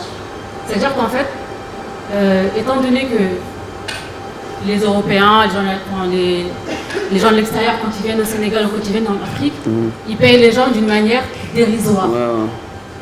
Et en fait, moi, c'est quelque chose qui m'a tellement... ça m'a toujours touché, ça m'a toujours fait mal, parce que je me dis, quelqu'un par rapport à sa couleur de peau, il vaut tant. Quelqu'un par rapport à son origine géographique, il vaut tant. Pourtant, ces deux personnes humaines, elles ont la même valeur. Pourquoi quand on va dans un pays, on est censé les payer moins? Moi, ça, c'est ce que je n'ai jamais compris. Et aujourd'hui, moi, je vous invite à regarder et à écouter ce qu'il a dit, parce que je trouve que c'est vraiment pertinent. C'est de se dire que quand on vient en Afrique, il ne faut pas venir avec l'œil du colonisateur. C'est-à-dire que je viens et je te paye moins parce que les autres ont l'habitude de payer moins. Après, bien évidemment, on n'est pas fou. On ne va pas mettre des sommes astronomiques et s'endetter, etc.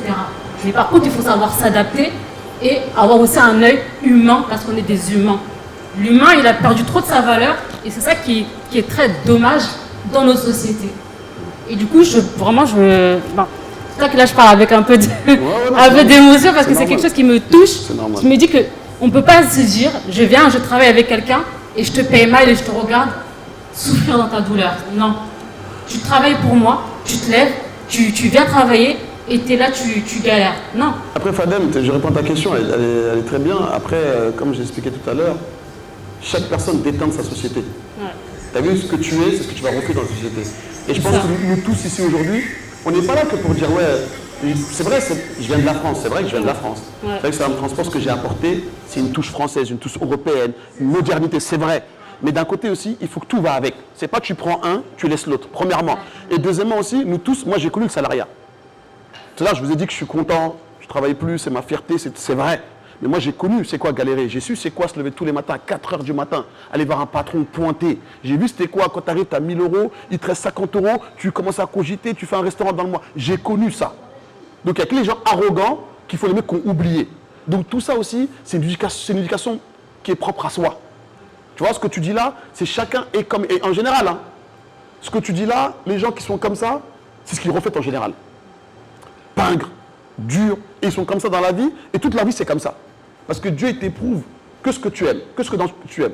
Si tu aimes l'argent, il va t'éprouver là-dedans. Ainsi de suite, ainsi de suite, ainsi de suite. Donc, ce que tu dis, c'est très pertinent, c'est très important. Mais ça aussi, il y a plusieurs facteurs derrière. C'est déjà aimer ce que tu fais. Parce que si tu n'aimes pas ce que tu fais, tu t'en fous. Moi, je suis content. Moi, quand je vais à Salam Transport, des fois, tous les matins, j'y vais. Juste pourquoi? Juste pour voir les clients. Ils sont contents, ils sourient. Merci, tu nous as sauvés, tu nous as donné. En fait, ça n'a pas de prix, ça. Et ça, il faut le vivre pour le comprendre. Ce n'est pas l'argent en soi, je vous le dis encore. Hein. C'est vrai que c'est important. Mais, et je ne dis pas, certains vont dire, oui, toi c'est facile. Parce que peut-être que tu l'as, tu dis ça. Oui, donc si je l'ai, donc je vous confirme que ce n'est pas que l'argent. Ouais. C'est ce que je veux dire? C'est ça. Et ce que je voulais partager aussi, c'est que dans ce que tu dis, moi ce que je retiens, c'est que tu as su partager ta conviction, ta vision d'entreprise à tes employés. Et ça, pour moi, c'est le maître. Ouais, parce que j'ai pas eu le choix. Parce que je me suis dit, j'ai été salarié, je suis patron, mais je sais ce que c'est. Donc, c'est-à-dire que chaque salarié, comment je vais lui parler? Est-ce que je vais donner? Je sais que moi, je l'ai vécu. Il n'y a que si tu es ingrat ou pas reconnaissant que tu t'en fous ou tu te bombes le torse. Moi, je ne suis pas comme ça. Moi, je sais d'où je viens, je sais ce que j'ai vécu. Donc, quand tu sais que tu as une expérience, essaie de la transmettre, mais dans le positif. Mais prends pas ce qui t'arrange et tu délaisses ce qui t'arrange. Non, moi, je ne suis pas comme ça. On est bien d'accord. Merci en tout cas. On peut l'applaudir hein, quand même.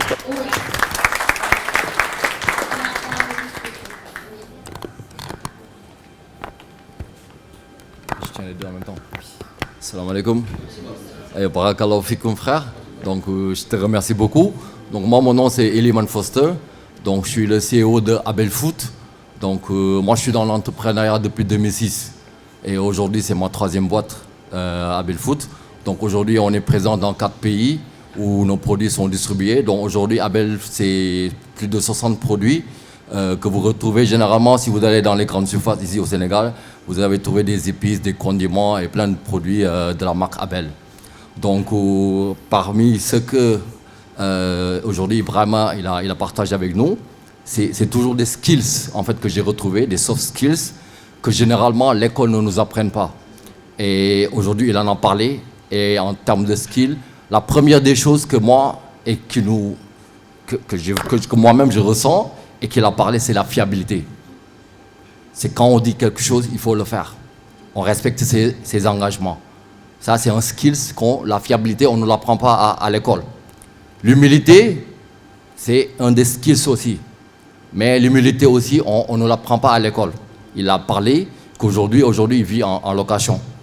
Il a beaucoup insisté sur beaucoup de choses. Il aurait pu se la péter à un certain moment. On est au Sénégal, aujourd'hui vous avez vu les jeunes, 1, 2, 3, même s'ils vont en séminaire, demain ils pensent que faire 2 conférences, 2 séminaires, le lendemain il dit ouais je suis entrepreneur, j'ai un financement, tac je vais acheter un Prado, les 4x4 là, et tu prends tout ton fonds de roulement, tu mets dans une voiture. Demain tu vois plus de clients, tu vois rien, et ils viennent de le dire, tu vas te casser la gueule. C'est toujours avec l'humilité. Et le 3e des skills, c'est la gentillesse. Dieu m'a donné et moi je dois redonner aux autres. Et tu mets en place aussi ce qu'on appelle des processus, ceux qui font la qualité. Parce qu'aujourd'hui, s'il dit que ouais, aujourd'hui je ne travaille plus, c'est pas dire qu'il reste chez lui, tu dors. Tu ne travailles pas plus, tu travailles plus parce que tu as mis en place des processus.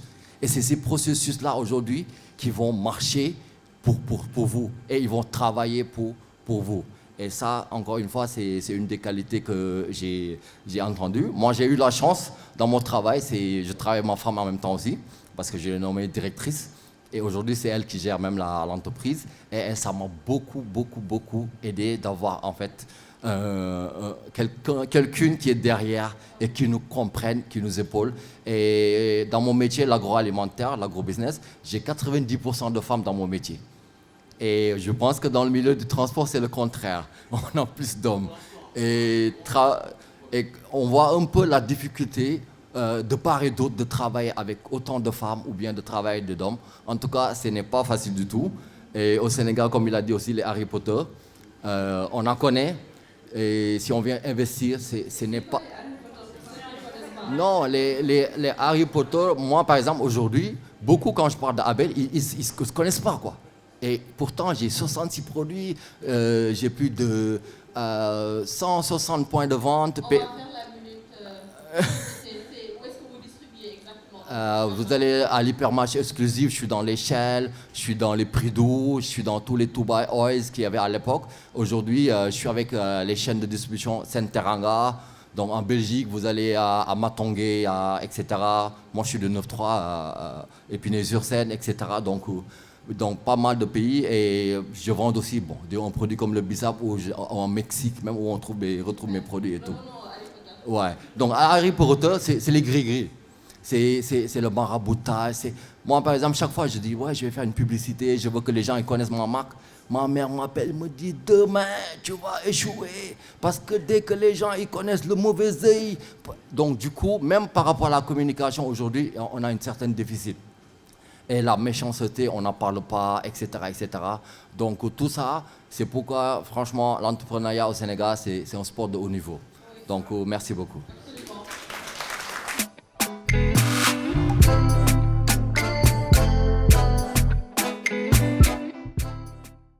Très bien. Alors, nous nous rapprochons un peu de la fin de cette session de discussion. Donc, je vais peut-être redonner la parole. Il y a Tata, elle n'a pas parlé encore, ma belle-mère. Tu veux dire un mot? Ah oui, elle ne parle pas, elle.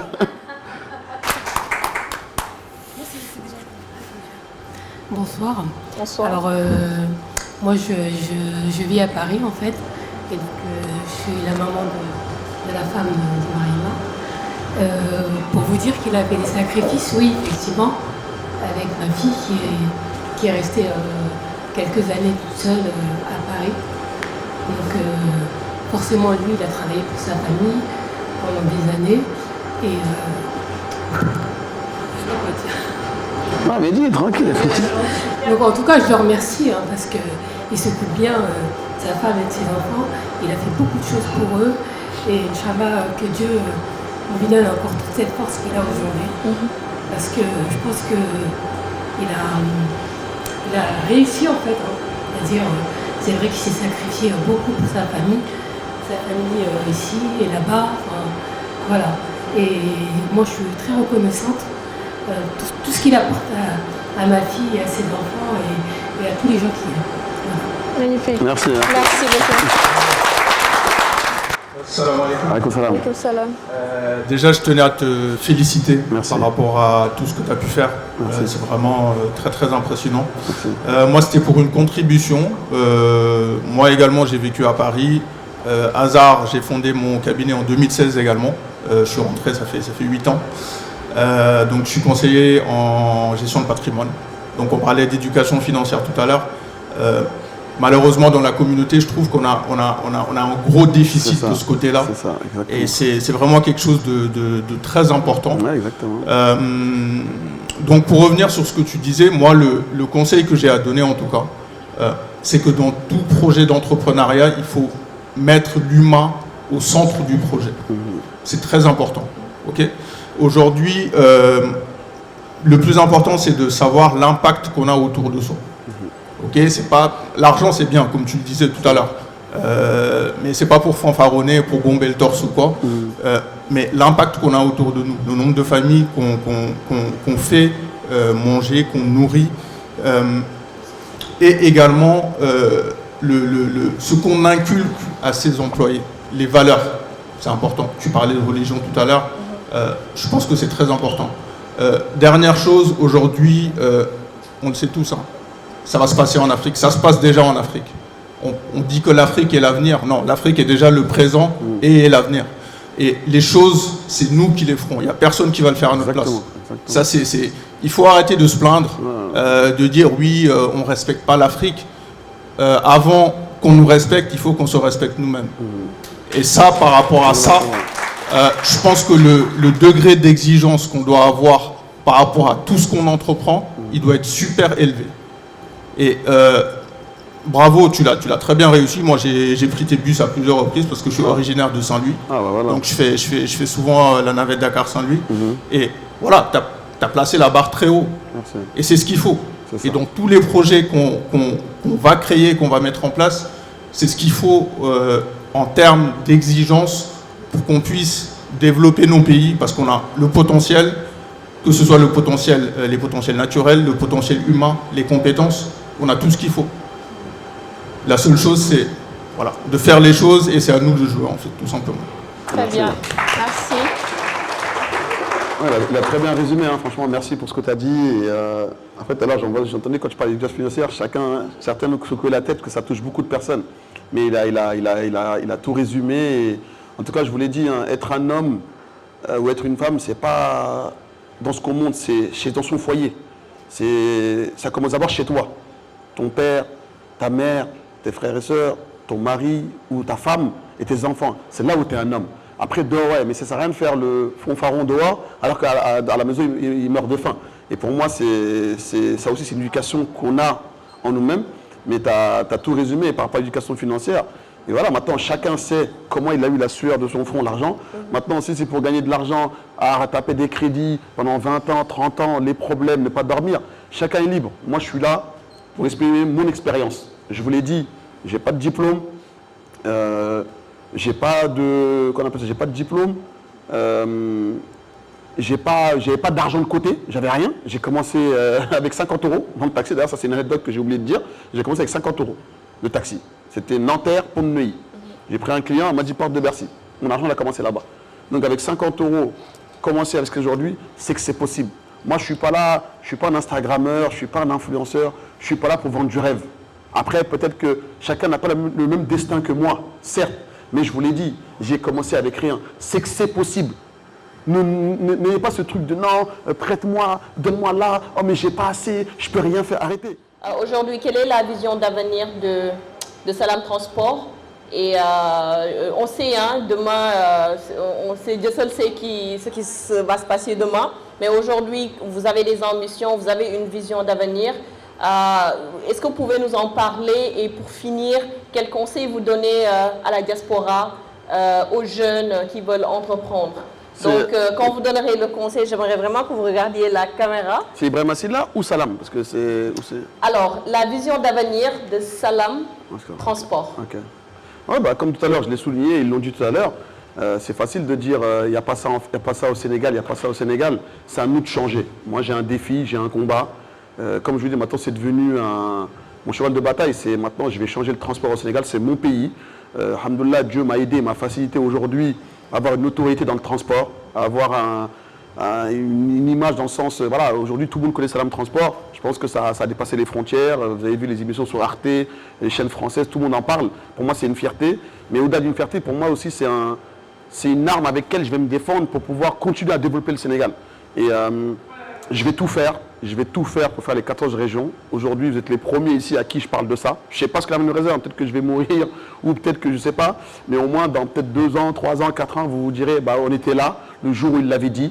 Aujourd'hui, j'ai 4 régions. Mon objectif, et il n'y a que Dieu qui le sait, hein, je parle toujours avec la conviction que c'est lui qui a le destin en main, c'est de faire les 14 régions du Sénégal et essayer de faire toute l'Afrique. Ça, c'est un de mes combats. Là, Inch'Allah, les prochaines années, je vais me consacrer qu'à ça. Donc, j'ai besoin de vous aussi, parce que vous êtes mes porte-drapeaux aussi, que ce soit dans les invocations, que ce soit dans les conseils, que ce soit dans la force. Il ne faut pas croire que tout le temps, c'est... Voilà, rien que le fait de venir ici, déjà, pour moi, c'est une force. Ça prouve que des gens, ils cherchent à t'écouter.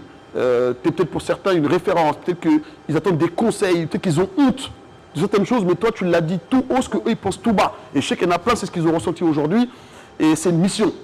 Mais il faut tous qu'on se solidifie entre nous. N'hésitez pas à me donner des conseils. Moi, je suis quelqu'un, pour ceux qui veulent, je suis très très joignable. Je ne suis pas un gars compliqué, que ce soit sur les réseaux, Instagram ou Facebook, les messages. Je les prends. Si je peux aider, je peux aider. Si je peux accompagner, je peux accompagner. Je n'ai pas de tabou, je ne rabaisse personne. Pour moi, on est tous au même niveau. On est tous des humains, on est tous des jeunes, on est tous des Sénégalais. Et on va tous partir avec un seul blanc. Donc ça ne sert à rien de gonfler les cheveux ou quoi que ce soit. Moi, c'est ma philosophie. Je remercie mes parents pour l'éducation qu'ils m'ont donnée, parce que c'est très très important, je vous le dis. Hein. La religion et l'éducation, ça ne va pas ensemble. Les deux, il faut que ça aille, c'est de pair. Et je les remercie, je les avais un peu sermonnés quand ils m'ont ramené ici pour apprendre le Coran. J'étais fâché, parce que vous savez, quand on grandit en France, moi, ils m'ont ramené super tard. Et voilà, donc quelqu'un qui vient à 14-15 ans à l'adolescence, il est un peu rebelle. Mais aujourd'hui, je les remercie, parce que je pense que sans ce sacrifice-là, je ne serais pas peut-être devant vous. Mais comme tout à l'heure, elle l'a dit, c'est Dieu qui a ses plans. Nous, on a nos plans. Donc, en tout cas, priez pour moi, que Salam Transport se développe. Vous êtes tous des porte-drapeaux, donc vous avez des gens qui conseillent. Prenez Salam Transport, ce n'est pas parce que c'est moi, mais parce que c'est la sécurité. Et vous allez pousser ces gens-là à prendre, mais automatiquement, les concurrents seront obligés de se réformer, parce que tous les gens vont vers nous. Et moi, mon but, c'est que c'est le Sénégal qui gagne, ce n'est pas que Ibrahim Assila, parce qu'il y a de la place pour tout le monde. Même s'il y a 50 millions de bus, chacun a son risque. Le soleil brille pour tout le monde, chacun a son destin en main. Donc arrêtez tout le temps d'avoir ce concurrent, de peur, il ne faut pas calculer tout ça. Et votre objectif, votre ligne de conduite, même si le mec il ramène 50, regardez-moi la preuve, j'ai que 7 bus. Vous imaginez? Dakar Demdik en a 650. Ils font plus de 1 million d'euros par jour. Vous allez sur la VDN, vous voyez c'est les cartours. C'est un chauffeur de taxi. Aujourd'hui, il a combien de bus? Et aujourd'hui, Salam Transport, avec seulement 7 bus, il est numéro 1 du transport au Sénégal. Donc si ça, c'est pas pour vous un signe de Dieu, qu'est-ce que vous voulez que je vous dise de plus? Donc, soyez focus sur ce que vous faites. Arrêtez de regarder Pierre-Paul Jacques. Arrêtez de jalouser. Pour moi, il n'y a même pas de concurrents. Pour moi, c'est des collègues. Moi, j'appelle comme ça. Hein, quand il y a des réunions, je dis, moi, ce n'est pas des concurrents, c'est des collègues. Parce qu'il y a autant à manger. La preuve, je suis venu, j'ai trouvé des gens avant moi. Mais Dieu m'a mis en avant avant eux. Et ça, ils ont compris. Donc ça aussi, je vous transmets ça à vous. Faites ce qui vous plaît. N'ayez pas honte. Vous avez 20 €, travaillez avec 20 €. Vous avez 100 €, travaillez avec 100 €. Et ça, c'est un truc que j'insiste énormément. Parce qu'on veut souvent emprunter, et le karma, il existe. Parce que tu ne peux pas emprunter de l'argent à quelqu'un, tu lui dois, tu ne lui donnes pas. Après, ça fait comme la pyramide de Ponzi. Tu dois le hack de quelqu'un qui tombe dessus. Parce qu'on a beaucoup de galères ici, mais on ne dit pas comment on a eu. C'est pas ça de dire, ouais, j'arrive pas à ça, ça, si, ça. Mais les galères qu'on a eues, il faut savoir qu'est-ce qu'on a fait pour provoquer ces galères-là. C'est vrai, certes, des fois, il y a des épreuves. C'est l'épreuve, Dieu veut te tester, il veut te secouer un petit peu. Mais des fois, c'est nous, on l'a cherché. Parce que tu ne peux pas réussir un projet si tu as de l'argent à quelqu'un. T'imagines? Et souvent, on ne rembourse pas, ou des fois, c'est compliqué. Vous avez 20 €, je vous dis, hein, wallah, la tranquillité d'esprit, wallah, que ça n'a pas de prix. Je vous dis, quand vous dormez dans votre coussin, vous vous réveillez à n'importe quelle heure, vous ne devez rien à personne. En fait, il faut le vivre pour le comprendre.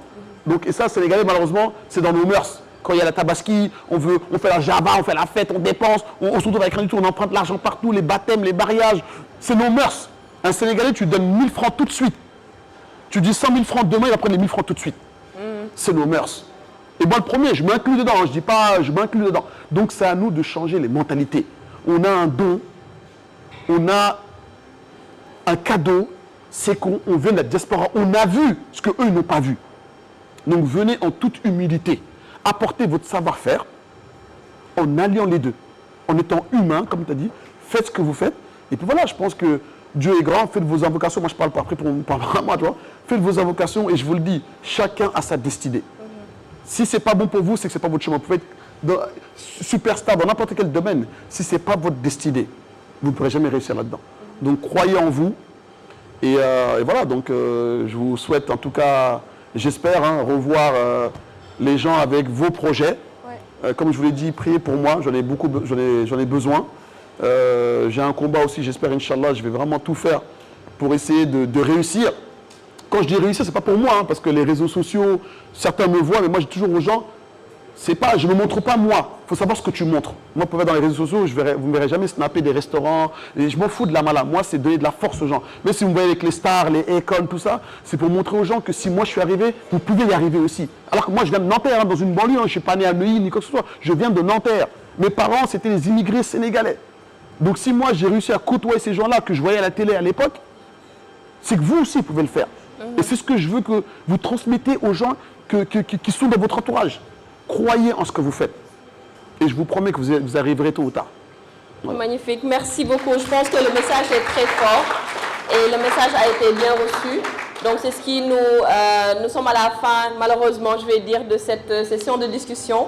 Donc ça a été vraiment un plaisir de recevoir notre invité que je vous invite d'applaudir encore très très très fort parce que c'est très mérité.